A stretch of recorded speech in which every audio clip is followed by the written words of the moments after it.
Selamat pagi bosku, jumpa kembali bersama saya Cecilia dari Pilar Mas Investindo Sekuritas. Touch your heart, touch your profit. Nah, seperti biasa kita akan mulai saja nih market review kita hari ini, Kamis 18 November 2021 dengan episode Inflasi versus Narasi.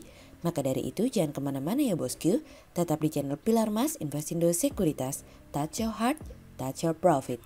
Pionir Sekuritas Channel di Indonesia.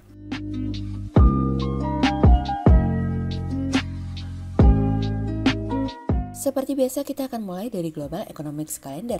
Ada berita dari US Total Net TIC Flows yang turun dari sebelumnya 91,1 billion dolar menjadi 26,8 billion dolar. Kemudian ada dari US Net Long Term TIC Flows yang turun dari sebelumnya 79,3 billion dolar menjadi 26,3 billion dolar. Kemudian ada dari US MBA Mortgage Applications yang turun dari sebelumnya 5,5% menjadi minus 2,8%.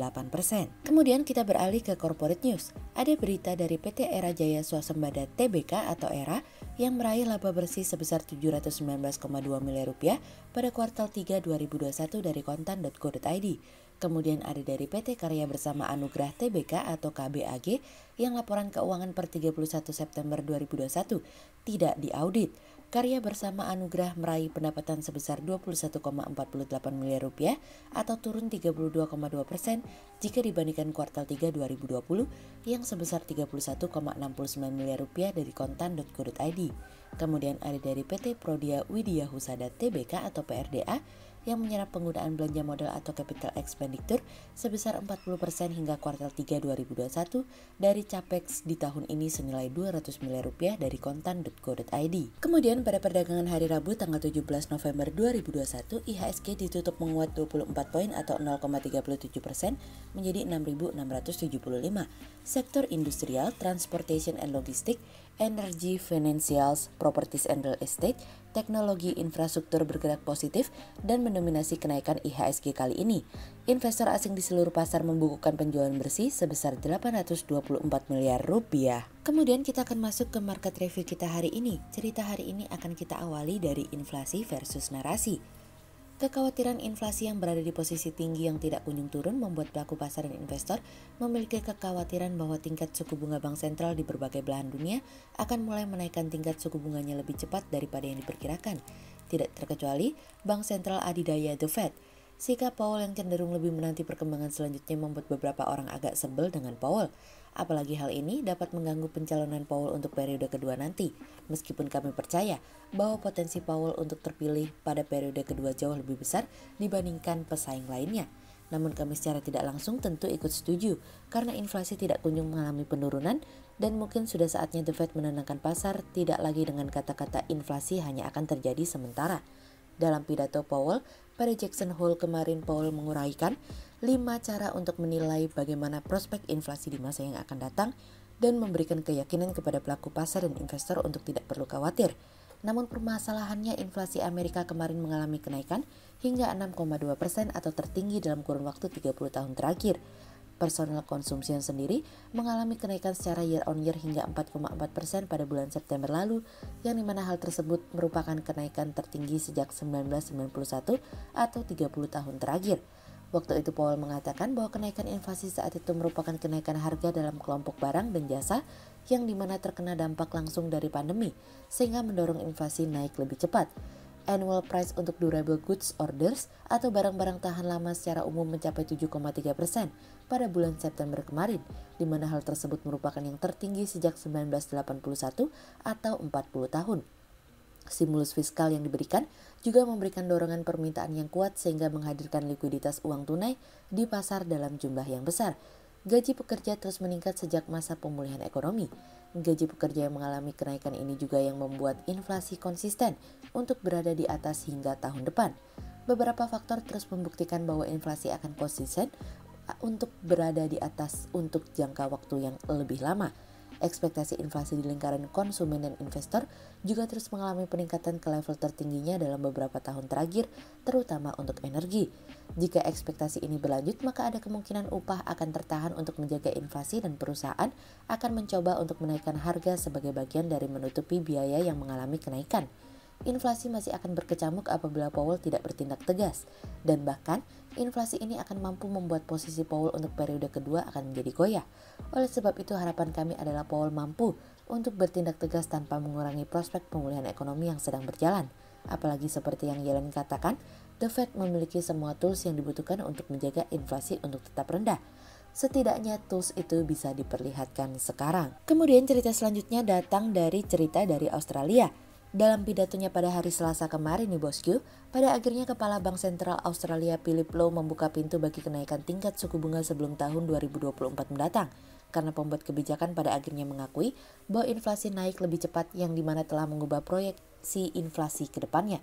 Lowe mengatakan dalam pidatonya pada hari Selasa kemarin bahwa kenaikan tingkat suku bunga pada tahun 2024 sangat mungkin untuk terjadi, namun untuk mencapai target inflasi, tentu kenaikan tingkat suku bunga lebih awal harus ditunda. Lowe sendiri berharap bahwa upah dapat naik lebih cepat ditambah dengan inflasi yang semoga dapat naik secara bertahap. Sejauh ini Bank Sentral Australia telah mempertahankan tingkat suku bunga di rekor terendahnya yaitu 0,1% dan kembali menegaskan bahwa tingkat suku bunga tidak akan naik hingga inflasi secara berkelanjutan berada di rentang 2% hingga 3%. Untuk mendorong sustainabilitas inflasi, maka tingkat pengangguran harus mengalami penurunan menjadi 4% atau lebih rendah dan pertumbuhan upah harus mengalami kenaikan setidaknya di atas 3% yang dimana menurut Lowe hal tersebut tidak mungkin terjadi dalam kurun waktu 2 tahun mendatang.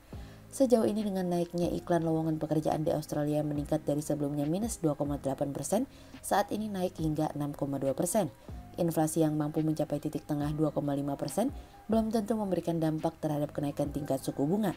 Saat ini kami melihat sikap Lowe terlalu dovish untuk saat ini meskipun kami melihat bahwa inflasi secara konsisten mengalami kenaikan. Bahkan inflasi untuk pertama kalinya sejak 10 tahun terakhir menyentuh level 3,8%. Perekonomian Australia saat ini mengalami peningkatan karena imunisasi bergerak dengan cepat sehingga mendorong ekonomi untuk dapat dibuka lebih cepat dengan pemulihan ekonomi dapat berjalan lebih cepat. Sejauh ini Bank Sentral Australia sendiri masih terus melanjutkan pembelian program obligasinya senilai 4 miliar dolar Australia hingga Februari 2022 mendatang. Fokusnya saat ini bagi Bank Sentral Australia adalah bagaimana sikap dari Bank Sentral saat ini, pasar obligasi dan tentu saja kemajuan aktual yang diharapkan bersama dengan target inflasi dan angka ketenaga kerjaan. Kemudian cerita selanjutnya datang dari utang. Bank Indonesia mencatat rasio utang luar negeri atau ULN Indonesia terhadap PDB sebesar 37% pada kuartal ketiga 2021 sedikit lebih rendah dari kuartal sebelumnya yang tercatat 37,5%. Kami melihat saat ini struktur ULN Indonesia masih dalam jalur yang sehat. Hal tersebut ditunjukkan oleh ULN Indonesia yang tetap didominasi oleh ULN jangka panjang dengan pangsa pasar 88,2% dari total ULN. Posisi ULN tersebut naik 3,7% year on year dan jika dirinci posisi ULN pemerintah tercatat sebesar 205,5 miliar US dollar atau tumbuh 4,1% year on year, lebih rendah dari kuartal sebelumnya yang tercatat naik 4,3% year on year.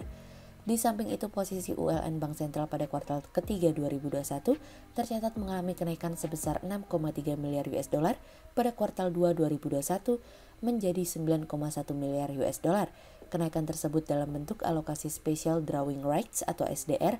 Hal tersebut terjadi pada bulan Agustus 2021, di mana IMF mendistribusikan tambahan alokasi SDR secara proporsional kepada seluruh negara anggota termasuk Indonesia yang ditujukan untuk mendukung ketahanan dan stabilitas ekonomi global dalam menghadapi dampak pandemi COVID-19.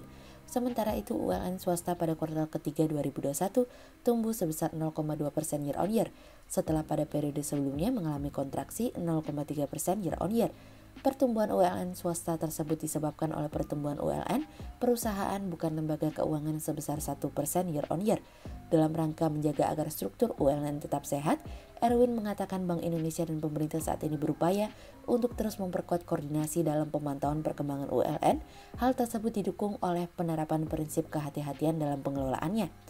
Kami melihat peran ULN perlu dioptimalkan sehingga tujuan dari penambahan utang tersebut dapat sesuai dengan tujuan penggunaan dari pembiayaan pembangunan dan diharapkan dapat mendorong pemulihan ekonomi nasional dengan meminimalisasi risiko yang dapat mempengaruhi stabilitas perekonomian. Sehingga berdasarkan technical analisa, kami melihat saat ini IHSG memiliki peluang bergerak menguat dan ditradingkan pada level 6.653 hingga 6.702. waspadai terjadinya koreksi ya. Mungkin pertemuan Bank Sentral dapat memberikan kekuatan untuk bertahan. Berikut stock watch pilar emas hari ini ya bosku. Yang pertama ada dari MPPA, kemudian yang kedua ada dari SMGR, dan yang ketiga ada dari BBTN. Berikut dua saham yang kami analisa hari ini ya bosku. Yang pertama ada dari ERA atau PT Era Jaya Swasembada Tbk yang meraih laba bersih sebesar 719,2 miliar rupiah pada kuartal 3 2021. Tumbuhnya laba bersih sebesar 143,7% dibandingkan raihan pada kuartal 3 2020 yang sebesar 295,11 miliar rupiah sejalan dengan pertumbuhan pendapatan yang diperoleh, di mana membukukan penjualan neto senilai 31,18 triliun rupiah atau naik 34,57% dibandingkan kuartal 3 2020 yang sebesar 23,17 triliun rupiah. Sehingga berdasarkan teknikal analisa dalam tren pada jangka waktu short term berpotensi untuk bullish dengan target 690 dan tingkat probabilitas sebesar 60%, sementara dalam jangka waktu long term berpotensi untuk bullish dengan target 1100 dan tingkat probabilitas sebesar 58%.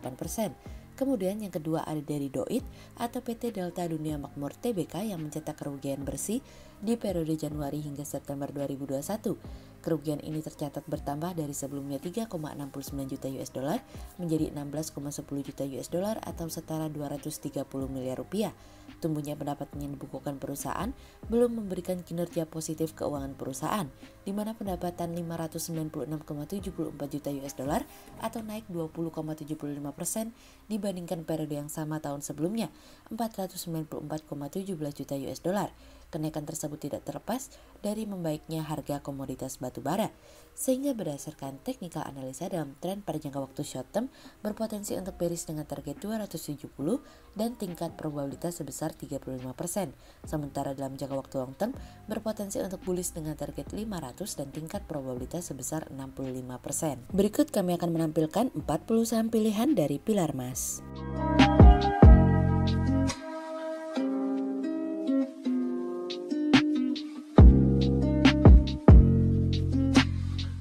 Sekian untuk review market kita kali ini ya bosku.